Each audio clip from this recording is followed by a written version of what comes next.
I decided that if I'm going to start a career, I will start a career doing something I want to do. And I looked into my personal life for inspiration, and I saw this big question mark, and I saw this box of worms, and I decided, you know what? The world needs to know more about this, and let's try to tackle that as a solution.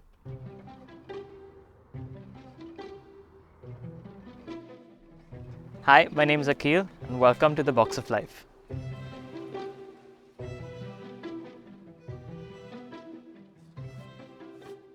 I grew up in Mumbai, in India, for 18 years. After that, I did a master's in the US, a job in data analytics for 3.5 years. And after that, I came to Ottawa and I decided to teach people how to become worm parents. So, earthworms are a fascinating species. Darwin studied earthworms just before he died, and he was about to publish this manuscript. And I don't know the details about it, but if Darwin was fascinated by worms, that means there's something about them. So this is a big worm farm where we breed our red wigglers, and we feed them coffee grinds from a neighboring coffee shop. And this is their ecosystem. These are red wigglers. You can tell the age of a worm by noticing their body. So close to the head, if their body is smooth, it is not an adult. But an adult will have a distinctive band near its head, a slightly elevated band, and that's the sexual organ. It's called the clitellum. Growing up in Mumbai, I was fortunate to take family trips in national parks and in nature and kind of just experience greenery around me, which is hard to find in a city like Mumbai. It's just a concrete jungle. And as a child, I didn't quite value that experience of having nature around me, but it's stuck. It creates these feelings of love for nature. And every time I noticed environmental disruption, I felt sad. And I wanted to act upon it. That's who I am. I want to make the world a better place. So this is our workspace where we build the worm farms. We've got some power tools that take cedar planks and chop it up into our boxes. This is a worm studio. It's an apartment size vermicomposter that can handle food scraps from 2 to 3 people.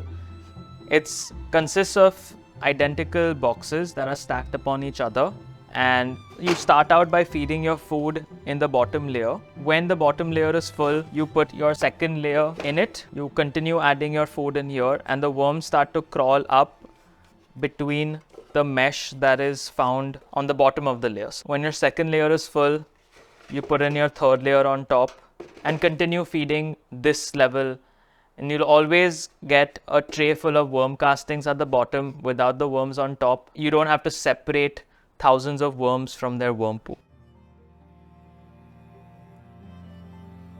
I see the impact that our lives as humans are having on the natural world around us. And I think there is a big opportunity for humans to live in harmony with nature. I wanted to find a way to compost inside my house because I was living in a place that was cold outside for 6 months of the year, and I lived in an apartment. So I looked up how to compost at home, and I came across vermicomposting for the first time. This is our big experimental worm farm with very dense worms everywhere. And what these worms are doing is eating away at this food waste and turning everything into the darker material that you can see as you dig below. So that's your food scraps being broken down, and this is the end product that it breaks down into. So my mission when I started the Box of Life is to make vermicomposting mainstream. It is a cool process. People just don't know about it. So any opportunity that I can get to educate and inspire people to start doing something like this, or even to have heard that word vermicomposting, is doing something for the greater good. And so I relish opportunities like this to spread awareness.